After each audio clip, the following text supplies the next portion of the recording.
Hello বন্ধুরা, আমি দীপ আর তোমরা শুনছো ভূতবং। ভূতের রাজ্যে সকলকে স্বাগত।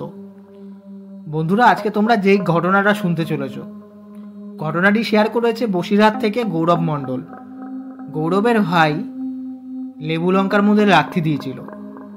তারপরে যেই অলৌকিক ঘটনাটা ঘটেছিল সেটি আজ তোমরা শুনতে চলেছো।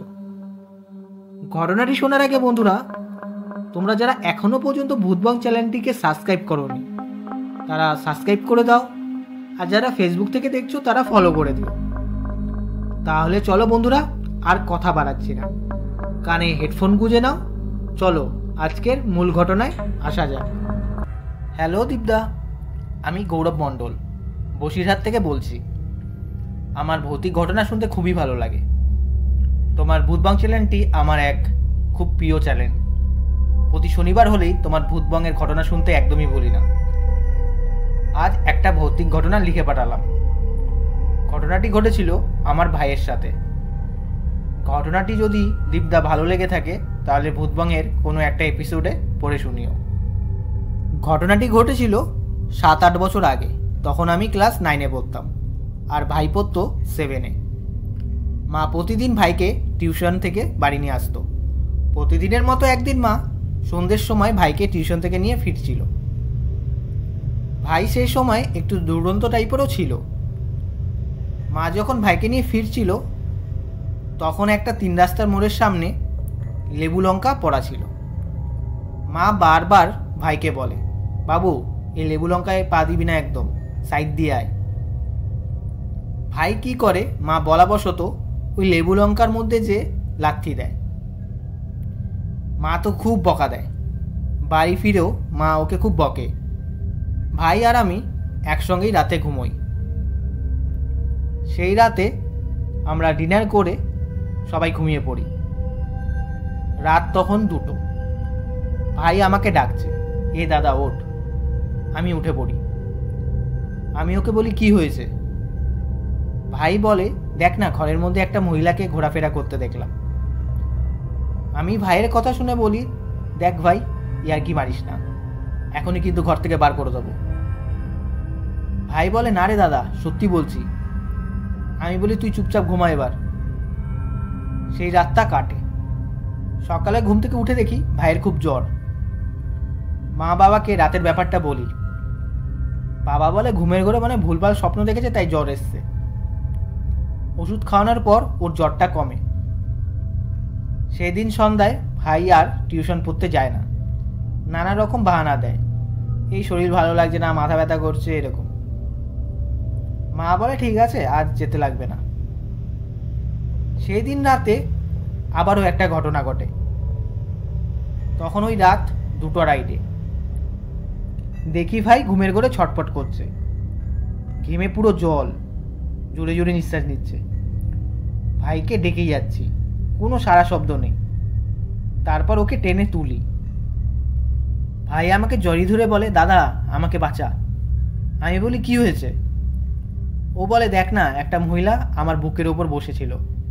মহিলাটা কি ভয়ানক দেখতে, আমার দম বন্ধ হয়ে যাচ্ছিল। আমি বলি, রোজ রোজ রাতে কি করছিস এগুলো, ভুলভাল স্বপ্ন দেখে? ভাই বলে, না রে দাদা, আমি ঠিক বলছি। হঠাৎ দেখি একজন মহিলা আমার বুকের ওপর এসে বসলো। মহিলাটা খুব ভয়ানক দেখতে। আমি বলি ভাইকে, ও ঠিক আছে, এমন স্বপ্ন আমিও দেখি, এবার ঘুমো তুই। ভাই বলে, দাদা বিশ্বাস করলি না তো? আমি বলি, হ্যাঁ হ্যাঁ বিশ্বাস করেছি, তুই এবার ঘুমা। সত্যি কথা বলতে আমি ওর কথাগুলো এড়িয়ে যাচ্ছিলাম, ওর কথা বিশ্বাসই করছিলাম না। যাই হোক, পরের দিন সকালে ঘুম থেকে উঠে দেখি ভাইয়ের শরীর জ্বরে পুড়ে যাচ্ছে। বাবা মাকে ডাকি।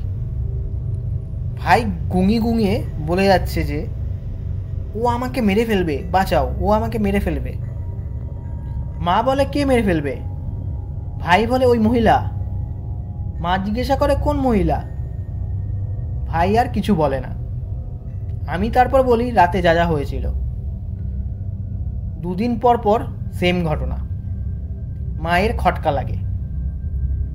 মার তখন মাথায় আসে, ভাই সেই দিন লেবু লঙ্কার মধ্যে লাথি দিয়েছিল, তারপর থেকে এমন ঘটনা ঘটে যাচ্ছে। মা বাবাকেও ব্যাপারটা বলে। বাবা বলে দাঁড়াও আরও একদিন দেখি, তারপর যা করার করব। ভাইয়ের একদম খাওয়া দাওয়া বন্ধ হয়ে গেছিল, ও কিছু খাচ্ছিলই না। ওকে দেখেই বোঝা যাচ্ছিল ও খুব ভয়ে আছে। সেদিন রাতে মা জোর করে ভাইকে একটা রুটি মাত্র খাওয়ায়। তারপর আমরাও ডিনার করে ঘুমিয়ে পড়ি। রাত তখন সবে 11টা বাজে। আমি আমাদের মেন গেট খোলার শব্দ পাই। আমি ভাবি চোর ঠোর ঢুকলো নাকি। গিয়ে যেই দেখতে যাব দেখি মা বাবাও দেখতে গেছে। দেখি না, গেট লক করা, তালা মারা। মা বাবাও বলে গেট খোলার শব্দ পেয়েছে। আমিও মা বাবাকে বলি হ্যাঁ আমিও পেয়েছি। এর মধ্যেই ঘর থেকে হুড়মুড়িয়ে কিছু পড়ার শব্দ পাই। আমরা তিনজনই দেখার জন্য তাড়াতাড়ি যাই। গিয়ে দেখি ভাই মেঝের মধ্যে পড়ে কাতরাচ্ছে, বালিশ চাদর ছেঁড়া ফাটা, লন্ডভন্ড। ভাইকে যেই তুলতে যাব দেখি ভাই উঠতে পারছে না, ডান পা ধরে বসে আছে, কান্নাকাটি শুরু করে দিয়েছে। ভাইকে টেনে তুলি, ও পা দাঁড় করাতেই পারছিল না। প্রথমে আমরা শিওর ছিলাম না যে পা ভেঙে গেছে। তারপর দেখি ও দাঁড়াতে বেন্ডই করতে পারছে না, মোড়াতেই পারছে না। ভাই বলে আমার পা ভেঙে গেছে, ওই মহিলা ভেঙে দিয়েছে আমাকে ফেলে। মা পুরো শিওর হয়ে যায় যে ব্যাপারটা কি ঘটছে। মা আমাদের বলে যেটা ধরেছিলাম সেটাই হলো। ভাইকে সেই রাতে আমরা হসপিটালে নিয়ে যাই। এক্সরে ক্যান হয়, ওর পায়ের গোড়ালির দিকটা ভেঙে গেছে। তারপর পায়ে প্লাস্টার করা হয়। আমার মামার বাড়িরও এখানে একটা কালীবাড়ি আছে, সেখানে ভাইকে নিয়ে যাওয়া হয়। কি বলবো দীপদা, ওই কালীবাড়ির যেই ঠাকুমা, তাকে গিয়ে আমাদের কিছু বলতে লাগেনি। উনি নিজেই ভাইকে প্রথমে ঝাড়ানো শুরু করে দেয়। ভাইকে ঠাকুমাটা বলে, মনা রাস্তাঘাটে চলাফেরা করার সময় কোনো কিছুতে পা দিবি না। রাস্তাঘাটে অনেক সময় এমন জিনিস পড়া থাকে যার মধ্যে মন্ত্রতন্ত্র করা হয়, পেট চালান করা হয়। বিশেষ করে এটা 3 রাস্তা 4 রাস্তা মোড়ে হয়। ঠাকুমাকে তখন মা জিজ্ঞাসা করে যে ভাইয়ের সাথে কী ঘটেছে। ঠাকুমা বলে, তোর ছেলে ভালো বাঁচার বেঁচে গেছে, ফাড়াটা শুধু পায়ের মধ্যে দিয়ে গেছে, নয়তো ও মারাও যেতে পারত। ঠাকুমা আরও বলে, তোর ছেলে যে জিনিসের মধ্যে লাথি দিয়েছিল সেই জিনিসে পেট চালান করা হয়েছিল। ভয় পাস না, আমি যা করার করে দিয়েছি, কিছু অঘটন ঘটবে না। আর পারলে তোর 2 ছেলের গলার মধ্যে রূপো বা সোনা দিয়ে মা কালীর লকেট পরিয়ে দিস। সেই মতো মা আমাদের 2 ভাইকে রূপোর মা কালীর লকেট পরিয়ে দেয়। দীপদা, এই ছিল ঘটনা। তো ঘটনাটা যদি ভালো লেগে থাকে দীপদা, তাহলে ভূতবঙ্গে পড়ে শুনিও। তাহলে বন্ধুরা, আজকের এই ঘটনাটা কেমন লাগলো কমেন্টে জানিও, আর লাইক করে দিও।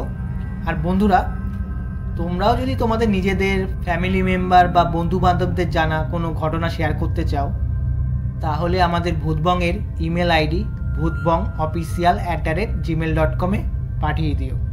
তাহলে বন্ধুরা, আজকের জন্য এইটুকুই। Tata, by.